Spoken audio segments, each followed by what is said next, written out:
Hi ಎಲ್ರಿಗೂ ನಮಸ್ಕಾರ. ಎಲ್ಲರೂ ಹೇಗಿದ್ದೀರಾ? ಇವತ್ತು ನಾನು ನಿಮ್ಮ ಜೊತೆ ಒಂದು ಸ್ವೀಟ್ ರೆಸಿಪಿನ ಶೇರ್ ಮಾಡ್ತಾ ಇದ್ದೀನಿ. ಈಗ ಹೇಗಿದ್ರೂ ಹಬ್ಬಗಳು ಶುರುವಾಗ್ತಾ ಇದೆ. ಇನ್ನು ಹಬ್ಬಗಳು ಅಂತ ಅಂದಮೇಲೆ ಸ್ವೀಟ್‌ನ ಮಾಡಲೇಬೇಕು ಅಲ್ಲ? ಹಾಗಾದರೆ ಇದನ್ನ ಒಂದು ಸುಲಭವಾಗಿ ರವೆ ಉಂಡೆನ ಹೇಗೆ ಮಾಡ್ಕೊಳ್ಳೋದು ಅಂತ ಹೇಳಿ ನೋಡೋಣ. ರವೆ ಉಂಡೆ ಮಾಡೋದ್ರಲ್ಲಿ ಏನು ಸ್ಪೆಷಲ್ ಇಲ್ಲ. ಹಾಗೆಯೇ ಅದಕ್ಕೆ ನಾವು ಹಾಕ್ತಕ್ಕಂಥ ಒಂದು ಮೆಜರ್ಮೆಂಟ್ ಕರೆಕ್ಟಾಗಿದ್ದರೆ ತುಂಬ ಸಾಫ್ಟಾಗಿ ಬರುತ್ತೆ.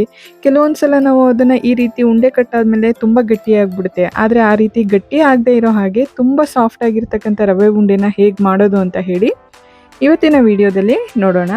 ನೋಡಿ ಎಷ್ಟು ಸಾಫ್ಟಾಗಿದೆ ಅಂತ, ಹಾಗೆ ಮುರಿದ ತಕ್ಷಣವೇ ಎಷ್ಟು ಚೆನ್ನಾಗಿ ಮುರ್ಕೊತಾ ಇದೆ ಅಂತ ಹೇಳಿ. ಈ ರೀತಿ ಒಂದು ರವೆ ಉಂಡೆನ ಹೇಗೆ ಮಾಡೋದು ಅಂತ ಹೇಳಿ ನೋಡೋಣ.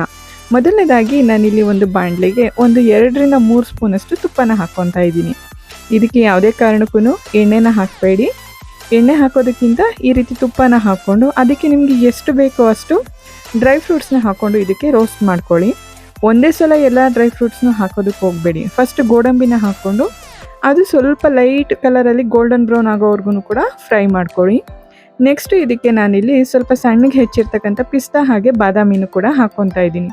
ಇದು ತುಪ್ಪದಲ್ಲಿ ಹಾಕಿದ ತಕ್ಷಣ ಬೇಗನೆ ಸ್ವಲ್ಪ ಕಲರ್ ಚೇಂಜ್ ಆಗೋದ್ರಿಂದ ಇದನ್ನು ಲಾಸ್ಟಲ್ಲಿ ಹಾಕ್ಕೊಂಡು ಈ ರೀತಿ ಎಲ್ಲನೂ ಫ್ರೈ ಮಾಡಿ ಬೇರೆ ಒಂದು ಬೌಲ್ಗೆ ಇದನ್ನು ತೆಗೆದಿಟ್ಕೊಳ್ಳಿ. ಇದಕ್ಕೆ ಬೇಕಿದ್ರೆ ನೀವು ದ್ರಾಕ್ಷಿನೂ ಕೂಡ ಈಗಲೇ ಹಾಕಿ ಫ್ರೈ ಮಾಡಿಟ್ಕೊಬೋದು. ಆದರೆ ರವೆ ಉಂಡೆಗೆ ದ್ರಾಕ್ಷಿನ ಆ ರೀತಿ ತುಪ್ಪದಲ್ಲಿ ಈ ಥರ ಫ್ರೈ ಮಾಡಿ ಹಾಕೋದಕ್ಕಿಂತ ಹಾಗೆ ಹಾಕಿದ್ರೇ ಅದರ ಟೇಸ್ಟ್ ತುಂಬ ಚೆನ್ನಾಗಿರುತ್ತೆ. ಅದಕ್ಕೋಸ್ಕರ ನಾನು ಅದನ್ನು ಫ್ರೈ ಮಾಡ್ತಾ ಇಲ್ಲ. ನೋಡಿ, ಈ ರೀತಿ ಎಲ್ಲ ಡ್ರೈ ಫ್ರೂಟ್ಸ್ನ ಫ್ರೈ ಮಾಡಿ ಇಟ್ಟಿಟ್ಕೊಂಡು ಈಗ ಏನು ತುಪ್ಪ ಇದೆ ಅದೇ ಇದಕ್ಕೆ ನಾನಿಲ್ಲಿ ಒಂದು ದೊಡ್ಡ ಬೌಲ್ನಲ್ಲಿ 1 ಕಪ್ಪಷ್ಟು ರವೆನ ತೊಗೊಂಡಿದ್ದೀನಿ.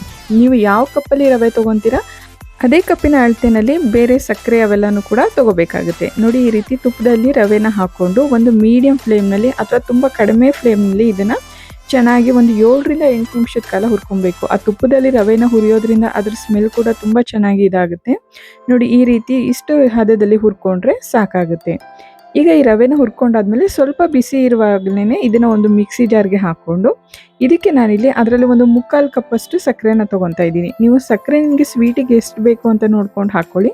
ಸ್ವಲ್ಪ ಹೆಚ್ಚು ಕಡಿಮೆ ಆದ್ರೂ ಪರವಾಗಿಲ್ಲ. ಈ ರೀತಿ ಸಕ್ಕರೆನ ಹಾಕ್ಕೊಂಡು ಒಂದು 2 ರೌಂಡು ಇದನ್ನು ಬರೀ ಆಫ್ ಮತ್ತು ಆನ್ ಮಾಡಿ ನಾವು ಮಿಕ್ಸಿನ ಈ ರೀತಿ ಮಾಡಿಕೊಂಡು ಸ್ವಲ್ಪ ತರ್ತರಿಯಾಗಿ ಇದನ್ನು ಪೌಡ್ರ್ ಮಾಡ್ಕೊಬೇಕು. ಈ ರೀತಿ ರವೆ ಸ್ವಲ್ಪ ದಪ್ಪನೇ ಇರುತ್ತಲ್ಲ, ಉಪ್ಪಿಟ್ಟು ರವೆ ಅಲ್ವಾ ನಾವು ತೊಗೊಂಡಿರೋದು, ಅದಕ್ಕೋಸ್ಕರನೇ. ಅಥವಾ ನೀವು ಬೇಕಿದ್ರೆ ಇದನ್ನು ತುಂಬ ಸಣ್ಣ ರವೆ ಬರುತ್ತಲ್ಲ, ಚಿರೋಟಿ ರವೆ, ಅದರಲ್ಲೂ ಕೂಡ ಮಾಡ್ಕೊಬೋದು. ನೋಡಿ, ನಾನಿಲ್ಲಿ ಒಂದು 2 ಸಲ ಈ ರೀತಿ ಹಾಕ್ಕೊಂಡು ಚೆನ್ನಾಗಿ ಇದನ್ನು ಸ್ವಲ್ಪ ತರ್ತರಿಯಾಗಿ ಪೌಡ್ರ್ ಮಾಡ್ಕೊಂಡಿದ್ದೀನಿ. ಈಗ ನಾವು ಏನು ರವೆನ ಹುರ್ಕೊಂಡಿದ್ನಲ್ಲ ಅದೇ ಪಾತ್ರೆಗೆ ಸ್ವಲ್ಪ ನಾನು ತುರಿದಿರ್ತಕ್ಕಂಥ ಒಣಕೊಬ್ಬರಿನ ಹಾಕ್ಕೊತಾ ಇದ್ದೀನಿ. ಒಣಕೊಬ್ಬರಿನ ಈ ರೀತಿ ಅದರದ್ದು ಬಿಳಿ ಭಾಗ ಮಾತ್ರನೇ ನಾವು ತೊಗೊಂಡು ಹಾಕ್ಕೊಂಡ್ರೆ ತುಂಬ ಚೆನ್ನಾಗಿರುತ್ತೆ. ಇದನ್ನು ತುಂಬ ಫ್ರೈ ಮಾಡಬೇಕು ಅಂತ ಅವಶ್ಯಕತೆ ಇಲ್ಲ. ಅದರ ಬಿಸಿ ಇದ್ದರೆ ಕೂಡ ಅದರ ಬಿಸಿ ಹೀಟಿಗೆ ಸ್ವಲ್ಪ ಒಂದು 2ರಿಂದ 3 ನಿಮಿಷ ಅದನ್ನು ಹಾಗೆಯೇ ಸ್ವಲ್ಪ ಬೆಚ್ಚಗೆ ಮಾಡಿಕೊಂಡ್ರೆ ಸಾಕಾಗುತ್ತೆ. ತುಂಬ ರೋಸ್ಟ್ ಮಾಡ್ಕೊಳ್ಳೋದು ಅವಶ್ಯಕತೆ ಏನಿಲ್ಲ. ಒಂದು 2-3 ನಿಮಿಷ ಇದನ್ನು ಹಾಗೆಯೇ ಹುರ್ಕೊಂಡು ಇದನ್ನು ಕೂಡ ನಾವು ಏನು ರವೆನ ಮತ್ತು ಸಕ್ಕರೆನ ಪೌಡ್ರ್ ಮಾಡ್ಕೊಂಡಿದ್ವಲ್ಲ ಅದ್ರ ಜೊತೆಗೆ ಇದನ್ನು ಸೇರಿಸ್ಕೊಳ್ಳಿ. ಈ ರೀತಿ ಇದನ್ನು ಸೇರಿಸ್ಕೊಂಡಾದ್ಮೇಲೆ ನಾವು ಹುರಿದಿರ್ತಕ್ಕಂಥ ದ್ರಾಕ್ಷಿ, ಗೋಡಂಬಿ ಅವೆಲ್ಲ ಇಟ್ಕೊಂಡಿದ್ವಲ್ಲ ಅದನ್ನು ಕೂಡ ಹಾಕ್ಕೊಳ್ಳಿ. ಗೋಡಂಬಿ, ಪಿಸ್ತಾ ಹಾಗೆ ಬಾದಾಮಿನ ನಾನಿಲ್ಲಿ ದ್ರಾಕ್ಷಿನ ಹಾಗೆಯೇ ಹುರಿದೇನೆ ಹಾಕ್ಕೊತಾ ಇದ್ದೀನಿ. ಈ ರೀತಿ ಎಲ್ಲನೂ ಹಾಕ್ಕೊಂಡಾದ್ಮೇಲೆ ಇದಕ್ಕೆ ಸ್ವಲ್ಪ ಏಲಕ್ಕಿ ಪೌಡ್ರನ್ನ ಸೇರಿಸ್ಕೊಳ್ಳಿ. ನಾನಿಲ್ಲಿ ಏಲಕ್ಕಿ ಪೌಡ್ರಿಗೆ ಸ್ವಲ್ಪ ಸಕ್ಕರೆ ಹಾಕಿ ಅದನ್ನು ಪೌಡ್ರ್ ಮಾಡಿ ಇಟ್ಕೊಂಡಿದ್ದೆ. ನೀವು ಬೇಕಿದ್ರೆ ಹಾಗೆ ಪೌಡ್ರ್ ಇದ್ರೂ ಕೂಡ ಅದನ್ನು ಹಾಕ್ಕೊಬೋದು. ಈ ರೀತಿ ಹಾಕಿ ಇದನ್ನು ಒಂದ್ಸಲ ಚೆನ್ನಾಗಿ ಕೈಯಲ್ಲಿ ಮಿಕ್ಸ್ ಮಾಡ್ಕೊಳ್ಳಿ. ನಾವು ಕೊಬ್ಬರಿ ಎಲ್ಲ ಬಿಸಿ ಇರುತ್ತಲ್ಲ, ಆ ಬಿಸಿ ಇದಕ್ಕೇ ಸ್ವಲ್ಪ ಸಕ್ಕರೆನೂ ಕೂಡ ಮೆಲ್ಟ್ ಆಗುತ್ತೆ. ಚೆನ್ನಾಗಿ ಇದನ್ನು ಕೈಯಲ್ಲಿ ಮಿಕ್ಸ್ ಮಾಡ್ಕೊಂಡು ಆದಮೇಲೆ ಇದಕ್ಕೆ ನಾವು ಹಾಲನ್ನ ಹಾಕ್ಕೊತ ಸೇರಿಸ್ಕೊತ ಕಲಿಸ್ಕೊಬೇಕಾಗುತ್ತೆ. ಇದಕ್ಕೆ ನಾನಿಲ್ಲಿ ಕಾಯಿಸಿ ಆರಿಸಿರ್ತಕ್ಕಂಥ ಹಾಲನ್ನ ಹಾಕ್ಕೊತಾ ಇದ್ದೀನಿ. ಒಟ್ಟಿಗೆ ಹಾಕೊಳ್ಳೋದಕ್ಕೆ ಹೋಗ್ಬಿಡಿ, ಸ್ವಲ್ಪ ಸ್ವಲ್ಪನೇ ಹಾಕ್ಕೊತ ಅದನ್ನು ಕಲಿಸ್ಕೊತ ಇದು ಮಾಡ್ಕೊಬೇಕಾಗುತ್ತೆ. ನಾನು ನೋಡಿ ಇಲ್ಲಿ ಫುಲ್ ಹಾಕ್ಕೊತಾ ಇಲ್ಲ, ಇದಿಷ್ಟನ್ನು ಹಾಕ್ಕೊಂಡು ಒಂದು ಅರ್ಧ ಭಾಗದಷ್ಟು ನಾನು ಮಾತ್ರ ಕಲಿಸ್ತಾ ಇರೋದ್ರಿಂದ ನೋಡಿ ಇಷ್ಟಕ್ಕೆ ನಾನು ಹಾಕ್ಕೊತಾ ಇದ್ದೀನಿ. ಈ ರೀತಿ ಹಾಕ್ಕೊಂಡು ಇದನ್ನು ಚೆನ್ನಾಗಿ ಮಿಕ್ಸ್ ಮಾಡ್ಕೊಬೇಕು. ಅಂದರೆ ರವೆ, ಹಾಲು, ಸಕ್ಕರೆ ಎಲ್ಲ ಈ ಹಾಲಿಂದು ಬಿಸಿಗೆ ಕೂಡ ಸಕ್ಕರೆನೂ ಕೂಡ ತುಂಬ ಚೆನ್ನಾಗಿ ಮೆಲ್ಟ್ ಆಗುತ್ತೆ. ನೋಡಿ, ಈ ರೀತಿ ಇಷ್ಟು ಪಾರ್ಟಿಗೆ ನಾನು ಹಾಕ್ಕೊಂಡಿರೋದ್ರಿಂದ ಈ ರೀತಿ ಹಾಕ್ಕೊಂಡು ಇದನ್ನು ಚೆನ್ನಾಗಿ ನಿಮಗೆ ಯಾವ ಸೈಜಿಗೆ ಬೇಕು ಆ ಸೈಜಿಗೆ ಉಂಡೆಗಳನ್ನ ಕಟ್ಕೊತಾ ಬನ್ನಿ. ನಾನಿಲ್ಲಿ ಸ್ವಲ್ಪ ದಪ್ಪವಾಗಿಯೇ ಮಾಡ್ಕೊತಾ ಇದ್ದೀನಿ. ನೀವು ಬೇಕಿದ್ರೆ ಇದನ್ನು ತುಂಬ ಸಣ್ಣಗೆ ನಾನೀಗ ಕಟ್ತಾ ಇರೋಂಥ ಉಂಡೆನಲ್ಲೇ ಬೇಕಾದರೆ 2 ಉಂಡೆನೂ ಕೂಡ ಮಾಡ್ಕೊಬೋದು.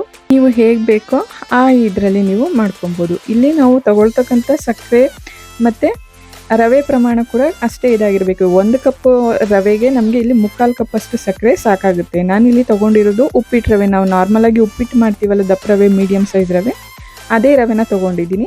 ಅದನ್ನು ಚೆನ್ನಾಗಿ ಒಂದು ಸ್ವಲ್ಪ ಹುರ್ಕೊಂಡು ಸ್ವಲ್ಪ ಮಿಕ್ಸಿನಲ್ಲಿ ಹಾಕಿ ಪೌಡ್ರ್ ಮಾಡಿ ಇಟ್ಕೊಂಡ್ರೆ ತುಂಬ ಚೆನ್ನಾಗಿ ಬರುತ್ತೆ. ತುಂಬ ದಪ್ಪ ಇದ್ದರೂ ಕೂಡ ರವೆ ಉಂಡೆ ಅಷ್ಟು ಚೆನ್ನಾಗಿ ಕಾಣಲ್ಲ. ಆ ಒಂದು ರೀಸನಿಗೋಸ್ಕರ ಸಕ್ಕರೆ ಹಾಗೆ ರವೆನ ನಾವು ಇಲ್ಲಿ ಗ್ರೈಂಡ್ ಮಾಡಿ ಹಾಕ್ಕೊತಾ ಇರೋದು.